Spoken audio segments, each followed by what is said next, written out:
Yeah Iran అమెరికాకు సంబంధించినటువంటి యుద్ధం ఇక ముగిసినట్టే కనబడతా ఉంది.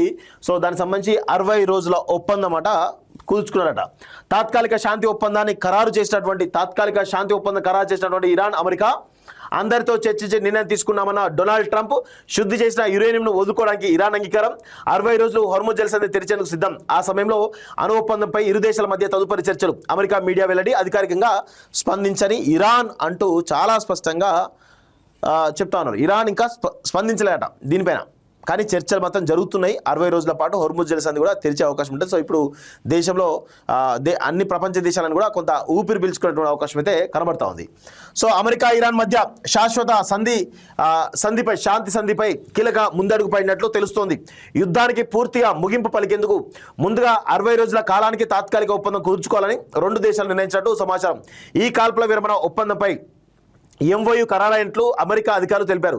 ఆ దేశ అధ్యక్షుడు డొనాల్డ్ ట్రంప్ కూడా విస్తృత సంప్రదింపుల తర్వాత ఇరాన్తో ఒప్పందం కుదిరిందని శనివారం ప్రకటించారు. ఇజ్రాయెల్తో పాటు సౌదీ, ఈజిప్ట్, ఖతార్, తుర్కీ, పాకిస్తాన్, జోర్డాన్, బహ్రెయిన్తో చర్చించిన తర్వాత ఈ ఒప్పందాన్ని ఖరారు చేసినట్టు వెల్లడించారు. అయితే ఈ విషయంలో తొందరపడబోమని ట్రంప్ అన్నారు. తన వద్ద ఉన్న శుద్ధి చేసిన యురేనియంను అమెరికాకు ఇచ్చేందుకు ఇరాన్ అంగీకరించిందని న్యూయార్క్ టైమ్స్ వార్తా సంస్థ తెలిపింది. ఈ తాత్కాలిక ఒప్పందం వార్తలపై ఇరాన్ అధికారికంగా స్పందించలేదు. ఈ వార్తా సంస్థ ఫార్స్ న్యూస్ ఏదైతే ఉందో మాత్రం ట్రంప్ ప్రకటన వాస్తవానికి చాలా దూరంగా ఉందని పేర్కొంది. ఒప్పందం కుదిరితే 30 రోజుల్లో హోర్ముజ్ జలసంధిలో వాణిజ్య నౌకల రాకపోకలు యుద్ధానికి ముందు నాటి పరిస్థితి తీసుకొస్తామని ఇరాన్ మరో సంస్థ టాస్మిన్ న్యూస్ తెలిపింది.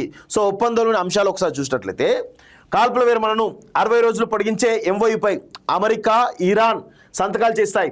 ఈ రెండు దేశాలు అంగీకరిస్తే దీన్ని మరింత కాలం పొడిగించవచ్చు. హోర్ముజ్ జలసంధిని ఇరాన్ తెరుస్తోంది. అందులో అమర్చిన సముద్ర మధ్య పథం తొలగిస్తుంది. 3వ పాయింట్, జలసంధి గుండా వాణిజ్య నౌకలు స్వేచ్ఛగా తిరిగే వాతావరణం కల్పిస్తుంది. టోల్ వసూలు ఉండదు. ఇది 4వ పాయింట్.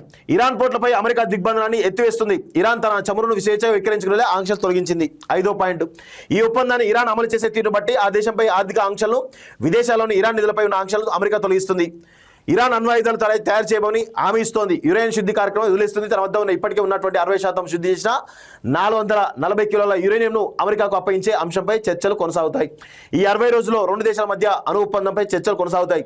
పశ్చిమాసియాలో ఉన్న అమెరికా బలగాలు చర్చలు కొనసాగుతున్నంత కాలం ఎక్కడివక్కడే ఉంటాయి. తుది ఒప్పందం కుదిరిన తర్వాతే పూర్తిగా ఉపసంహరిస్తుంది. లెబనాన్లోని ఇజ్రాయెల్, హెజ్బుల్లా మధ్య జరుగుతున్న సైనిక ఘర్షణ పూర్తిగా నిలిపేయాలి. భవిష్యత్తులో హెజ్బుల్లా దాడులకు దిగితే ప్రతిస్పందించే హక్కు ఇజ్రాయెల్కు ఉంటుంది.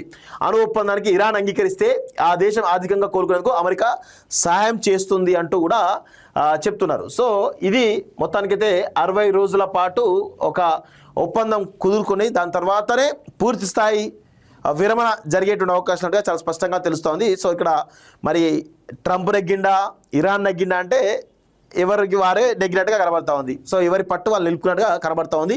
సో 100% ఇరాన్దే పై చేయి. అమెరికా లాంటి ఒక అగ్రరాజ్యాన్ని ఇజ్రాయెల్తో కలిసి దాడులు ఇరాన్పై చేస్తుంటే ఇరాన్ ఒంటరిగా ఎదుర్కొన్నది.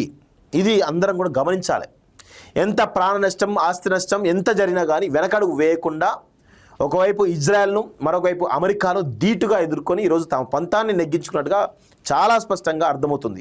ఇది ఇరాన్ లాంటి దేశాలను చాలామందికి స్ఫూర్తిగా తీసుకోవాల్సిన అవసరం ఉంటుంది. ఎందుకంటే వారి ధైర్యం, వారి చొరవ నిజంగా అన్ని దేశాలు కూడా ఉండాలి. ఎందుకంటే ఇప్పుడు అగ్రరాజ్యాలు లాంటి అమెరికా లాంటి దేశాలు చిన్న చిన్న దేశాలను మట్టుబెట్టేట్టు కార్యక్రమం చేస్తూ ఉన్నాయి. సో దాన్ని తట్టుకోవాలంటే ఇరాన్ లాంటి ధైర్యం చేస్తే బాగుంటుంది. అన్ని దేశాలు కావాలి. రేపటి రోజున క్యూబా పైన కూడా ఇదే యుద్ధం ప్రకటించే అవకాశం కనబడుతూ ఉంది. సో ఆ దిశగా ట్రంప్ ప్రయత్నాలు చేస్తున్నారట. సో ఇవన్నీ కూడా ఉన్నాయి.